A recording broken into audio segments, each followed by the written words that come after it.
We are only halfway through the Champions Cup, and already we have Drew calling out players mid-round, Geese razzing pros, and the GOAT doing GOAT shit. So let's break it down in under 10 minutes. Incredible performance today. And first up, if you want to support this channel and follow the latest in disc golf, subscribe. It really means a lot to me. So first up, Drew. Classic Drew. I didn't even know he was playing on tour, but for once, I think he's actually white knighting in the way everyone actually wants him to do by doing what everyone else is thinking. And that's because in round one, Jacob Curtis, a pro that I don't actually know that much about, but I know he takes forever on his putts, and that was very evident in hole 16 with Drew on his card. And while Jacob actually crushed Drew's score, it's not really that relevant to this story. And so on this hole, he was putting for what felt like an eternity. I think it turned out to be like 60, 65 seconds just for one putt. That was an insane air ball right over the basket. And then he did the exact same putting routine on the very next putt, which to be fair, he did end up draining. Yeah, Cupcake, nice putt.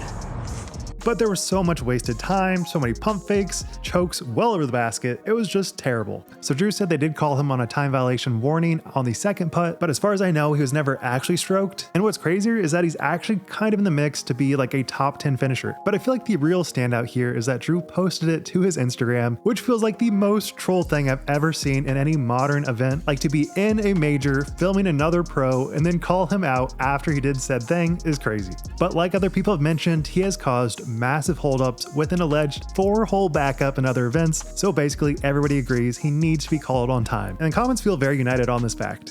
With people stating he keeps apologizing, nothing changes, his name is Cupcake. With people stating they could have called him and probably do call him, but very rarely are you ever actually stroked. With other people stating there is no reason to take that long for that putt. That should be a very simple routine putt for any pro. Absolutely.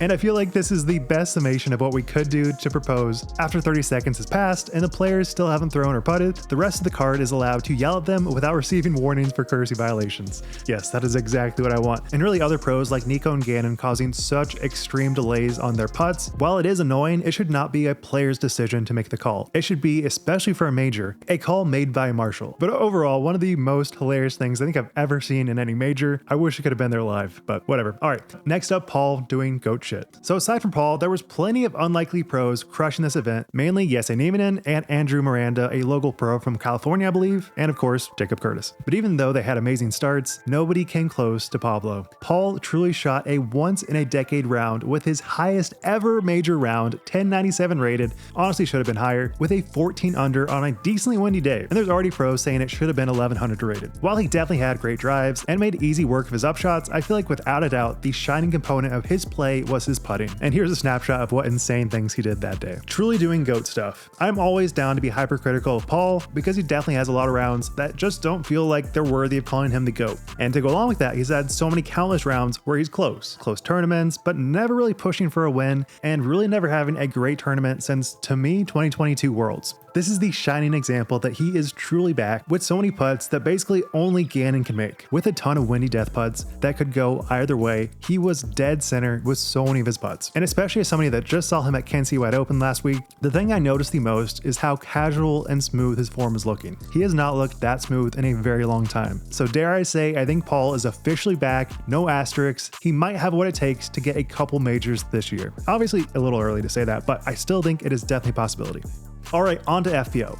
We have had so many Geese razz these players, especially on their putts, which is hilarious to watch. But aside from that, the number one player that I was shocked by was Hannah Wynn. Honestly, stealing the show from Silva, despite being pretty far back with a very unfortunate hole 18 that was just, it was one for the ages. We've seen it many times in hole 18, but she takes the triple. But apart from that, even though she did look nervous, she had so many amazing releases, insane hyzer putts with like a 40-foot blind tree gap putt that was truly insane, and outshining Paige and Kristen on the same card. I have seen so many players have great first rounds, but it is so rare to see them back it up on the second round, especially during a major. And I feel like something that she does so well is an extremely good pop out of the hand on so many of her throws, generating so much power with these overstable discs that it really doesn't matter how far away she is from the basket because she can throw the same angle and make it look so effortless. And even though last year she had a 1007 rated round, she finished 20th at OTB last year. So really the last time that I felt like she truly popped off was North Cove in 2023. So it's been a long time coming for this event. But without a doubt, the standstill king Silva shows up, looking truly dialed in a way that I haven't really noticed that much before. But I feel like we rarely see her at the top of the leaderboards, but she is showing up to play. Despite having a lackluster back nine in round two, she is absolutely absolutely still the player to beat. And especially in this event, I've been noticing how focused and intentional she is with every single shot. And apart from like a weird airball putt on hole 17, there was truly never a moment that she looked nervous or that any moment was too much for her. And let me remind you, Silva has never won a US tournament. She has won 11 Pro Tour / Euro Tour events in Europe, but she has never won in the US. So if she is able to capture this win, that would be insane for her. And I feel like her smooth control really lends itself perfectly to this course. There are so many players, including Kristen,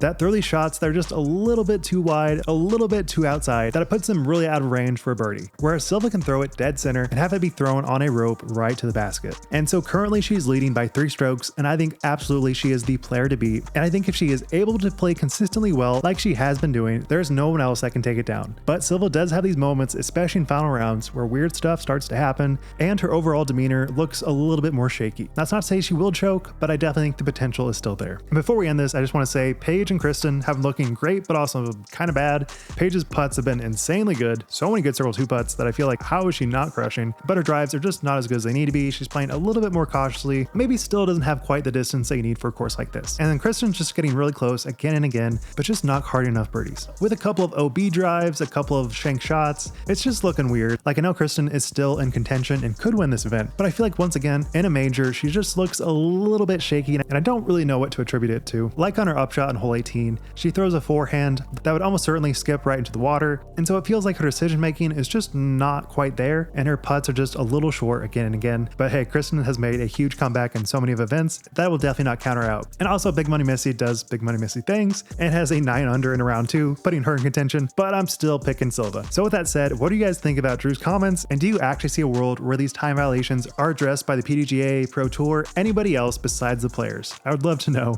And do you think Paul is officially back, or do you think this is just a one-off? I'd love to know. Thank you guys so much for watching. Be sure to subscribe. Wild Runs, signing out. Peace. Don't let go. Chasing